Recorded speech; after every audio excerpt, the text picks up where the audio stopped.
오늘 세 번째 날입니다. 오늘 주신 말씀은 에베소서 1장 에베소서 1장 14절로 되어 있는데 11절부터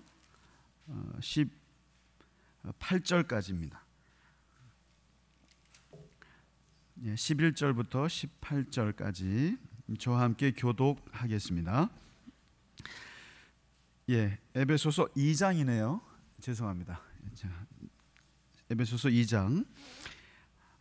그러므로 생각하라. 너희는 그때의 육체로는 이방인이요 손으로 육체에 행한 할례를 받은 무리라. 칭하는 자들로부터 할례를 받지 않은 무리라. 칭함을 받는 자들이라.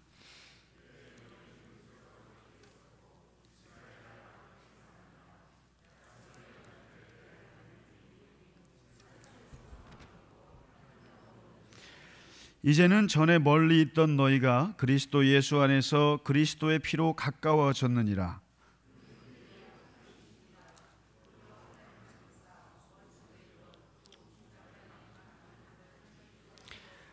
법조문으로 된 계명의 율법을 폐하셨으니 이는 이 둘로 자기 안에서 한 새 사람을 지어 화평하게 하시고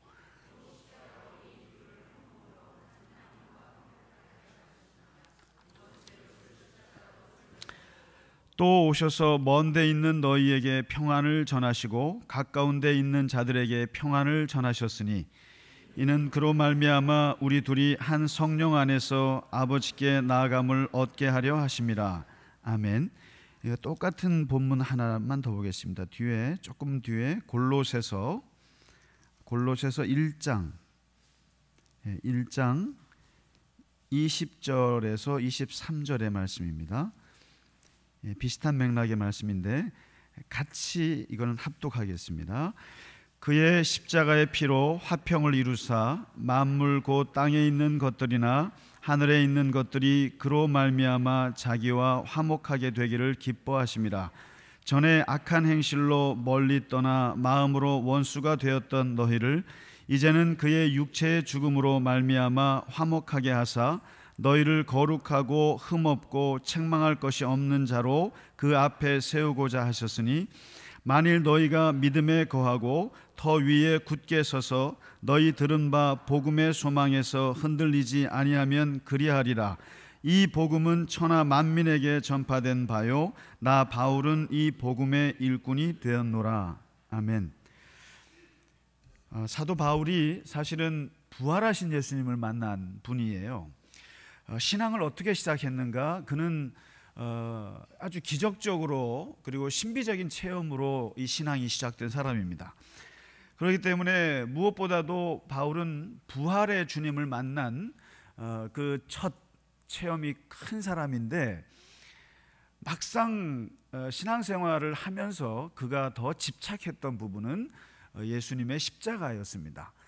그러니까 부활의 두 가지 메시지밖에 없었어요, 사실은. 그러니까 십자가에 죽으신 예수와 부활하신 주님, 이 두 가지가 사도 바울과 모든 제자들이 평생을 외쳤던 핵심 메시지인데 바울은 부활한 예수님을 만나서 시작했지만 실제로는 편지 곳곳에 그의 인생의 모든 것을 담아내고 싶어하는 것은 다 십자가였습니다. 그러니까 십자가를 하는 말씀이 훨씬 더 많고 그리고 자기가 사는 목적, 사는 힘, 능력 이게 다 십자가입니다. 그래서 이번에 10가지 묵상 중에도 첫날 저주의 십자가를 빼고 나서 거의 대부분이 사도 바울이 이야기하는 그런 십자가의 의미들입니다.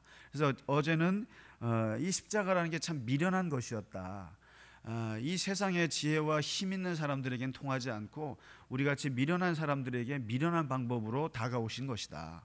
이것을 어떻게 설명하겠느냐, 그거로 시작해서 오늘 말씀은 이 십자가가 사실 세상의 모든 평화를 준다, 그리고 하나님과 세상에 이 화평을 준다는 얘기를 풀어서 얘기를 합니다. 이게 참 의미 있는 말씀인데 사실 우리가 화평이라는 말을 들으면, 이 샬롬이라는 말을 들으면은 이스라엘 사람들이 제일 좋아하는 단어가 샬롬인데 가장 좋은 말이긴 하나, 그러나 실제로 이 세상의 평화를 이루는 건 거의 불가능에 가깝습니다. 그리고 혹시라도 잠시 평화가 이루어졌다 하더라도 유지된다는 것은 정말 어렵습니다. 그래서 산상수훈에서 팔복에서 7번째 예수님이 말씀하신 화평케 하는 자는 복이 있다. 그 8개 복 중에 굳이 또 화평이 들어가겠습니까? 화평케 하는 자는 복이 있는데 그 보상이 팔복 중에 제일 좋은 보상입니다. 하나님의 아들이라, 하나님의 아들이라는 호칭을 받을 것이다. 얼마나 그것이 어려우면 하나님의 아들이라는 이름을 받을 정도로 그렇게 큰 보상을 받겠습니까? 천사 가브리엘이 예수님 탄생했을 때 목자들에게 했던 메시지도 그렇습니다. 예수가 탄생한다는 것은 하늘의 영광이고 이 땅의 평화다 이렇게 했습니다. 그러니까 예수 메시아가 오셨다는 것은 그토록 원하는 그 평화라는 것이 이루어지는 그 엄청난 사건이다 이렇게 얘기를 합니다. 그러나 실제로 우리 살아보면 또 인류의 역사를 봐도 우리의 역사를 전쟁의 역사라고 말하지 평화의 역사라고 말한 적이 없어요. 어색하지 않으세요 벌써? 인류의 역사는 전쟁의 역사다 그러면은 안 어색한데 인류의 역사는 평화의 역사다. 말이 안 되는 얘기입니다. 많은 권력자들이나 정치인들이 이 평화다. 이 정치인들이 세상이 평화라는 말을 자꾸 퍼뜨리고 싶어 하죠. 그래야 자기네들의 그 지지를 받을 수 있으니까. 그런데 그렇게 말은 하지만 항상 인류는 전쟁이었거든요. 폭력이었고. 그래서 예레미야 선지자가 말하기를 너희는 평강하다 그렇게 떠들지만 평강이 없다 이렇게 말합니다. 그래서 사실은 세상에서 많은 평화를 만들기 위해서 사람들이 협상도 하고 또 타협도 하고 그러거든요. 그리고 서로가 어쨌든 전쟁을 안 하려고 애를 쓰지만은 그러나 결국에는 전쟁입니다. 왜 그런가 하면은 인간 존재 자체가 이기적이기 때문에, 그리고 나라라는 집단 자체가 이기적이고 자기중심적이고 아주 탐욕적이거든요. 기본적으로 탐욕적인 인간들이 만나서 평화를 이룬다는 게 불가능하거든요. 그래서 어느 조계종 그 불교의 스님들이 모여서 종단 회의를 하는데 너무 분란이 심한 거예요. 너무너무 폭력이 난무하고 충돌이 심하고, 뭐 어느 종교나 이게 폭력들이 있습니다. 이게 싸우는데 이 문제를 어떻게 해결할 것이냐, 우리 이 불교를 어떻게 살려야 될 것이냐, 이 갈등을 어떻게 해결해야 되느냐, 얼마나 이 불교도 굉장히 심하거든요. 근데 그때 다들 고민하고 있을 때 어느 젊은 스님이 나와서 이런 얘기를 합니다. 제가 십자가를 지겠습니다. 제가 십자가를 지겠습니다. 그랬더니 모든 문제가 해결됐어요. 이게 스님들도 십자가라는 말을 들으면 어떤 생각이 드냐면은 십자가를 지면 끝난다 생각. 이 십자가를 지면, 누군가가 십자가를 지면 모든 갈등이 해결된다는 것을 알고 있다는 뜻입니다. 그만큼 이 십자가라고 하는 것이. 근데 이제 인간이 사는 이 세상에서 이 폭력이나 갈등이나 이 전쟁이 영원히 사라지지 않는다는 게 이게 진리예요. 그러다 보니까 사람들은 도대체 이 갈등으로부터, 이 폭력으로부터, 이걸로부터 어떻게 우리를 지키나 그러면서 고민하면서 인간들이 개발해 놓은 장치가 하나가 있어요. 그러니까 타협도 안 되고 협상도 안 되고 협박도 안 돼요. 그러나 인류들이 이것을 어떻게 막아야 되겠다라고 해서 나온 장치가 하나 있는데 그게 바로 희생양을 만드는 겁니다. 그래서 이걸 희생양 메커니즘이라 그럽니다. 사실은 이게 1970년대에 프랑스의 유명한 그 문화 평론가가 있습니다. 이 이름도 참 재밌는 분인데 르네 지라르라고 하는, 이름이 참 지라르입니다.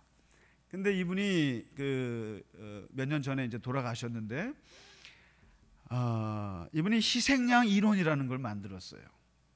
희생양 메커니즘이라는 이론을 만들었습니다. 그 얘기를 들어보면 사람은 서로가 서로를 닮아가려고 하는 욕망이 있다는 거예요. 서로가 모방하고 싶어하는 욕망이 있는데 이 욕망이 지나쳐서 경쟁을 낳게 되고 이 경쟁이 자꾸만 강해지다 보면서 폭력이 생기고 사람이 사람을 죽이고 서로가 서로를 보복하고 악순환이 벌어진다는 거예요. 사람이 이러다가는 모두가 죽겠다 싶어가지고 사람들이 이 폭력의 악순환을 끊기 위해서 방법을 찾는데 그 방법이 바로 희생양을 찾는다. 희생양.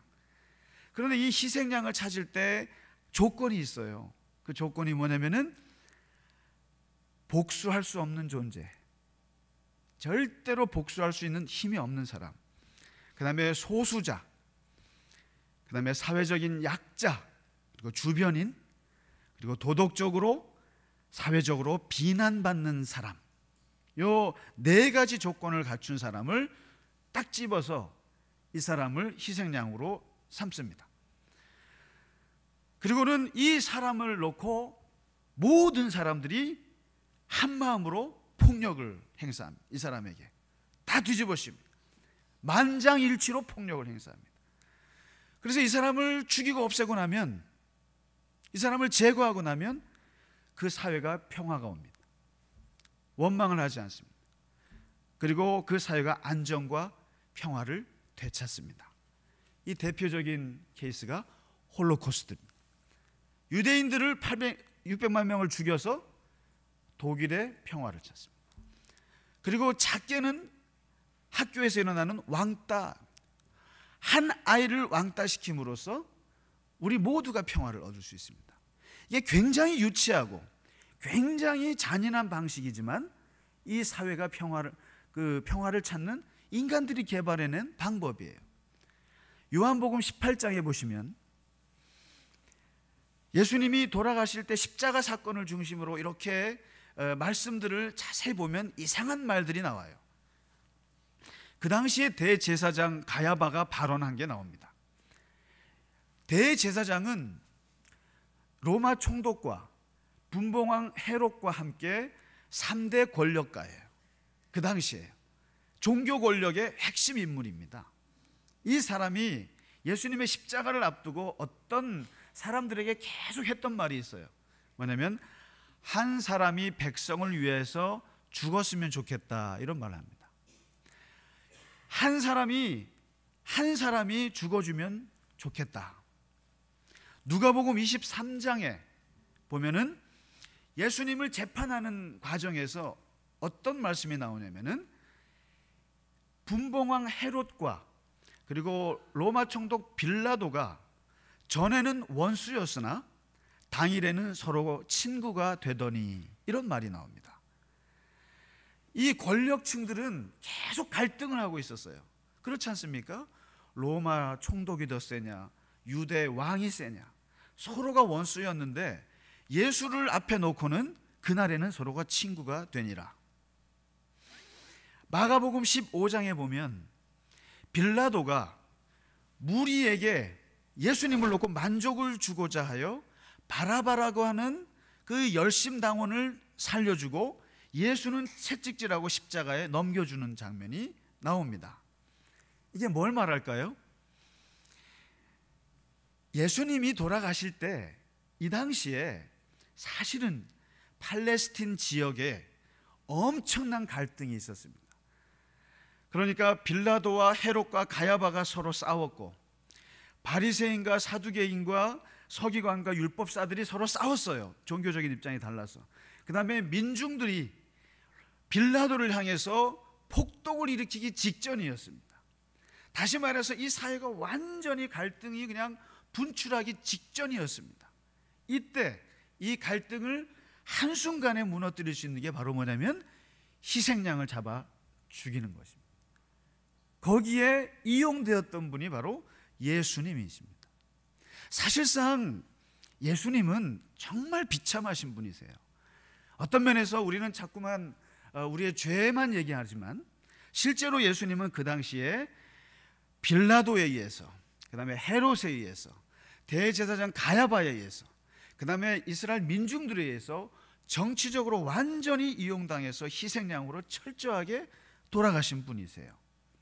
아주 비참합니다. 그래서 그 르네 지라르가 그 말하기를 바로 이 대표적으로 희생당했던 사람이 누구냐? 예수 그리스도다, 이렇게 얘기를 합니다. 그러니까 예수님께서 이렇게 희생양으로서 이용을 당하시고 그 사회가 평화를 얻었어요. 그런데 오늘 본문의 말씀을 보시면은 사도 바울이 이 말씀을 붙잡습니다. 예수님께서 희생양이 되어서 돌아가신 것을 붙잡고 뭐라고 말하냐면, 예수님이 이스라엘 사람들을 화평을 준 것뿐만 아니라 예수님의 이 십자가는 사실상 하나님과 우리 사이도 원수가 아니었느냐, 하나님과 우리 사이도 얼마나 오랜 전쟁이 있었느냐, 죄로 인해서, 그리고 깊은 죄악으로, 그리고 하나님과 우리 사이에 얼마나 막혀 있었느냐, 그것을 허는 화목제물로 예수님이 드려진 거 아니냐. 지난 주일날 제가 제사 얘기를 했습니다.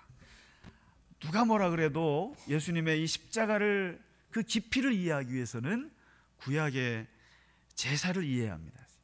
제사를 느껴보지 못하면 이 십자가가 와닿지를 않습니다. 근데 제사 중에 두 가지 제사가 있는데, 하나가 번제로 자기의 죄를 다 속죄하는 게 있습니다. 이 속죄, 지난 주일에 말씀드렸던 내용입니다. 그런데 제사 중에 5가지 중에 중요한 거 두 번째가 하나 있는데, 오늘 그 두 번째 제사를 사도 바울이 얘기해 주는 내용입니다. 이게 뭐냐면은 화목제입니다. 화목제. 이 화목제는 똑같이 동물을 잡는 건 똑같아요. 번제처럼 똑같이 동물을 잡는 건 똑같은데, 아주 재미난 사실이 하나 있습니다. 뭐냐면 번제는 죄 사함을 받기 위해서 하나님께 드리는 번제는 다 태워 드려야 됩니다. 피도 태우고 몸도 태우고 다 태워서 하나님께 드립니다. 그래서 내가 죄 사함을 받거든요. 근데 이 화목제라고 하는 것은 똑같이 잡는 건 마찬가지인데 기름만 태워요. 기름만 태우고 이 고기는 그대로 자기가 가져갑니다. 자기가 가져가서 어떻게 하냐면 제사장님도 드리고 이웃들에게도 주고 가족들하고도 나눠 먹습니다. 이게 뭘 말합니까? 번제물 위에다가 화목제물을 들여서 피를 태우고 이 고기를 같이 뜯어 먹는다는 뜻입니다. 같이 뜯어 먹으면서 화목을 이루고 평화를 이루고 한다는 거예요. 그러면서 오늘 사도 바울이 얘기합니다. 생각해보라. 에베소서에 너희는 원래 이방인이었고 할례도 받지 못했고 그리스도 밖에 있었고 이스라엘 밖에 있었던 사람들이고 외인이었고 세상에서는 소망도 없었고 하나님도 없던 사람들이 멀리 있던 너희였다. 심지어는 하나님과 완전히 원수였다. 그리고 악한 행실로 하나님을 떠나 있었고 마음으로 완전히 원수되었던 너희들이었는데, 오늘 에베소서 2장 13절의 말씀입니다. 13절의 말씀에 그리스도 예수 안에서 그리스도의 피로 가까워졌다. 그리스도의 피로, 그의 육체의 죽음으로 가까워졌다. 그리고 십자가의 피로 가까워졌다. 이렇게 얘기를 합니다. 이 화목제물이 되신 예수님이 이 살덩어리, 예수님의 육체의 이 덩어리를 태우질 않고 이거를 너희가 뜯어 먹음으로써, 이것을 가족들과 나누어 먹음으로써 멀리 있던 너희가 하나님과 가까워졌다. 그리고 너희가 떠나 있던 너희가 하나님과 이제 관계가 트여지고 화평을 이루게 되었다. 이렇게 이야기를 합니다. 그래서 예수 그리스도께서 십자가에서 죽으셨다고 하는 것은 땅과 하늘의 모든 것을 화평케 하시고 둘을 한 몸으로 만들어서 하나님과 화목하게 하셨고, 하나님께서 우리에게 평안을 주셨고 아버지께 나아갈 수 있는 길을 열어주셨다. 이렇게 얘기를 합니다. 말씀을 마치겠습니다. 뭐냐면 우리 사이에서 평화가 이루어지기 위해서는, 또는 하나님과 나 사이에 막힌 담이 열리기 위해서는, 분명한 오늘의 말씀의 핵심은 누군가가 죽어줘야 한다. 누군가가 죽어줘야만 그게 열린다는 얘기를 합니다. 결국 이스라엘의 그 폭력 사태를 막으신 것도 예수께서 죽었기 때문이었고, 그리고 하나님과 우리 사이에 막혔던 것들을 푸는 것도 누군가가 죽어야 한다는 겁니다. 그래서 이것을 기독교에서 2000년 동안 내려오는 것이 바로 성찬식입니다. 그래서 예수님께서 끊임없이 우리에게 말씀하십니다. 내 살을 뜯어라, 내 피를 마시라 하는 것이, 우리는 누군가의 피를 먹지 않고는, 누군가의 살을 뜯지 않고는 화평을 이룰 수가 없어요. 그래서 예수님, 우리가 매주일마다 주님의 성찬을 하는 이유는 내가 주님의 살을 뜯음으로써 내가 하나님과 화평이 되고 하나님께 기도할 수 있고, 그리고 주님이 죽으신 그 살을 내가 같이 뜯어 먹기 때문에 참 송구스럽지만, 굉장히 죄송하지만 주님의 죽음을 터해서 우리가 하나님과 기도가 트여지고, 하나님과 영적으로 트여지고, 하나님과 관계가 회복된다는 것을 우리가 오늘 기억했으면 좋겠습니다. 이게 화평의 십자가입니다. 같이 찬송하겠습니다.